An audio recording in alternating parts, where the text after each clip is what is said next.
Hi, it's Paulie here. Follow up to Tales of Computer Games Madness.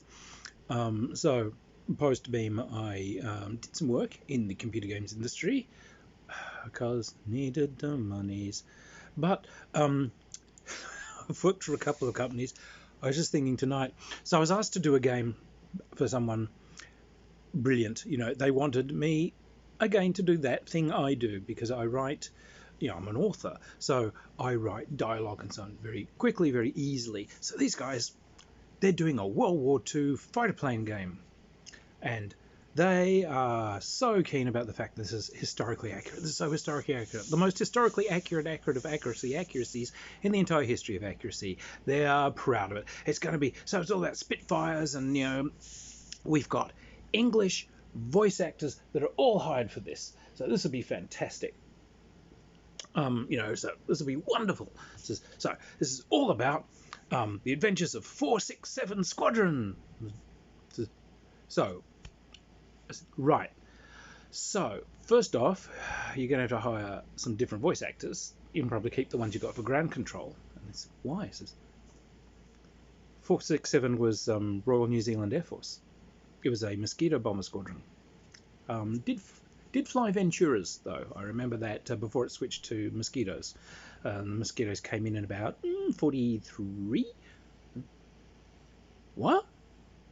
It's New Zealand, trust me. It's a New Zealand light bomber unit. How would you know? Because I'm a wargamer. It's all we do. No shit like this. This is the skill of my people.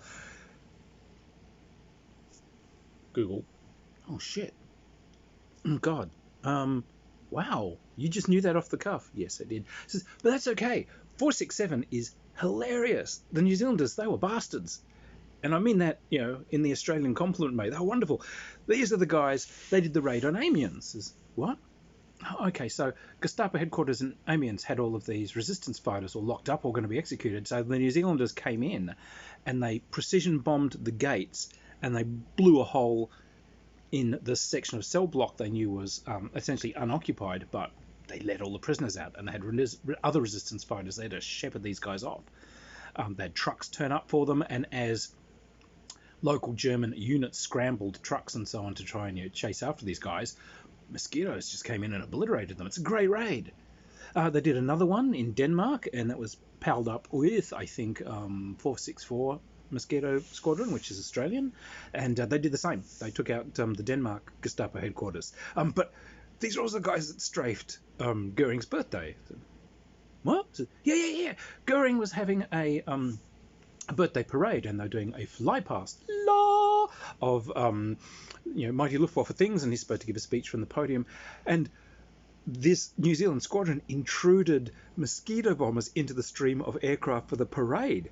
Because if a formation turns up and attaches itself, no one looks too close at the markings. They just presume it's a thing. And they strafed the podium. It's just they missed Goering. He was gone. But they did. They took out some of his high staff and everything. Says, these guys are hilarious. Oh, okay. Maybe you better come on board as the historical advisor as well as the writer. So, that's a pretty good idea. So we did this, but embarrassingly enough, they wanted lots of dialogue, from the pilots and so on, and from ground control and this sort of stuff. I came back, they're very cross. You've intruded an extra character into these games, and you didn't clear that with us. An extra character? What the hell do you mean? So, who's this guy Roger they keep speaking to? Could you clarify? Yes, look, you've got to hear things like ground control to pilot, and it says, head to heading such and so and so, and the pilot says, Roger, over and out. Yeah, unless they Roger a lot like that, don't they? Yeah, okay. I'm going to do you a favor at the moment, and I'm going to explain that Roger means R for received. How they have names attached to letters of the alphabet? Yeah. At that stage, R is Roger. And that's what that is. Okay? And now I'm a very nice person, so I'm not going to tell the rest of your company that you've actually come out and said this. Because that would mean you're pretty apocalyptically stupid. But, yeah. computer games people. However, reeling back, so in the mid-90s, I ended up in the UK. I was asked to go and work on the Discworld games with Terry Pratchett. Now, this was a group called Perfect 10. Fucking name. And but they also had like an offshoot Teeny Weeny Games. Now, giving this whole thing to you as an example, essentially, of how not to run a company. If Beam and Melbourne House didn't strike fear into your hearts, these guys. So I'm brought over as, you know, the Australian writer guy who's going to do all the dialogue. So I come in as an outsider. So these guys are basically the frogs that are in the pond or in the pot, which is slowly being heated up. They have no idea how close to death the whole company is. Somewhere they've got an atomic butt ton of money to do this thing, but this thing's run as a partnership pretty much between a team of 3 different people. One of these is a married couple, and then there's 2 guys. Now, I walked in, it was just bizarre. The married couple, their relationship was just in flames. The husband, they were bringing in au pairs, which is this kind of weird-ass English habit where they bring in hotsy-totsy gals from Nordic countries to be like live-in childminders and housekeepers. And, you know, so you have the sexy Swedish girl, yeah? And, of course, the husband's shagging these au pairs so obviously, really bad at hiding it. But that's okay, because the wife's having affairs left, right, and centre. And as I'm brought into this company and, you know, getting the briefing, here's the thing, coming into the office, looking at this, and I'm seeing the dynamic. She's hiring like fresh out of high school office help and young kind of would-be programmers on the basis that she wants to shag them. She's having affairs with these people and whatever. So, okay, company funds are going into incompetence on the basis you want to shag them, and the husband's chasing the au pairs. All right, fair enough. So, okay, kind of a broken dynamic from the very beginning there. And then I found English working habits, which was like, I'd turn up like in the mornings, doo-doo-doo, and I could work, you know, I was just sort of in this little rented room. I could work in the room, but I would come in just to see if anyone needed anything at this stage, at the early stage working on this game. And I'm the only person in there. The rest of the company would drizzle in somewhere in the sort of 11 o'clock, 11:30 kind of period. Then once it hit midday, they're off down the pub. And English drink. I mean, I'm Australian. I have never ever seen people drink like the English. Never in my goddamn life. Just the casual, massive alcohol consumption. So these guys were just down like 5 or 6 beers over the course of a lunch. And they'd sort of stagger their way back. And so the afternoon is just spent with them kind of sitting in whatever window light is coming in and just beatific, zombified kind of expressions on the face. And bugger all's being done. So I just went out and just did my thing. Now, I've worked on many a project, and I have some habits for a long one. Learned from Beam. Now, one of those is anticipate the disappearance of partners. So in this case, Pratchett. I'm supposed to be writing this in partnership. There's no sign of him doing what he's going to do. So why don't I just pre-write all the stuff that Pratchett's supposed to write? I'm just going to write it all and put it in a bag. Also, let's anticipate extra bits that these guys want. As long as I'm going, I'm going to pre-write those and just put them off to a side in a bucket. Ding! So later on, as they come to me with ridiculous, desperate deadlines that they've only decided on 2 days before release, I can be a sodding miracle worker and, you know, like, yeah, I've done that for you. Here it is. Or I got this done on time. Yeah, I got this done on time 9 months ago. All right, so then you get to sit back. Now, meanwhile, what's happened is these people have decided that they are royalty, absolute royalty. We're going to be important by spending money like important people. And this is where this company begins to suicide. Death by budget. They decide to go off to some of the e-shows and so on over in America. well, let's not just go over and stay in a motel and go to this thing. No, we've got to live the lifestyle. So they're flying first class, and then they're turning up in the States, and they're being met. They're not catching a taxi somewhere. They're getting picked up by limos. They go to LA. They decide, where do all the rock stars and everyone stay? Beverly Hills Hotel. We're going to stay there. What, like $500-600 a night for a hotel room? So off they go. This budget's running, and recording voice stuff. Where I'm meeting people like Eric Idle and John Pertwee, who was a real gentleman. Loved him. But they're going to be the voice actors. I'm supposed to be reading opposite these guys. So these guys, all right, yeah. We've got a voice acting studio all set up in LA. But Mr. Pertwee is here in London. Oh yeah, we're going to all fly everyone over to LA to record it. We've got perfectly good voice studios in London. Britain's kind of famous for having a lot of media stuff. It's like we can just drop in. No, because if we do it in LA, we're important. So, cha-ching. But part of being important is these guys. So we need better marketing representation. They all go to this big marketing show, and there she is. This woman is kind of the bikini-clad hoochie girl who was sparking up someone's booth. I think they were selling really expensive boats, and this woman's kind of the hotsy-totsy eye candy. And each of the partners, or the male partners, decide they want her.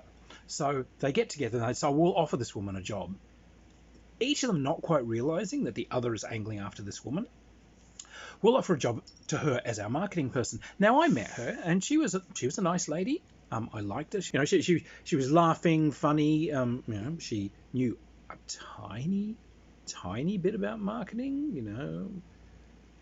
Not really someone to run a department, but what the hell. But she, coming in also as an outsider, she sees the signs that these guys are burning their budget like there's no tomorrow. Now, each of these guys is trying to essentially impress her so that they can shag her.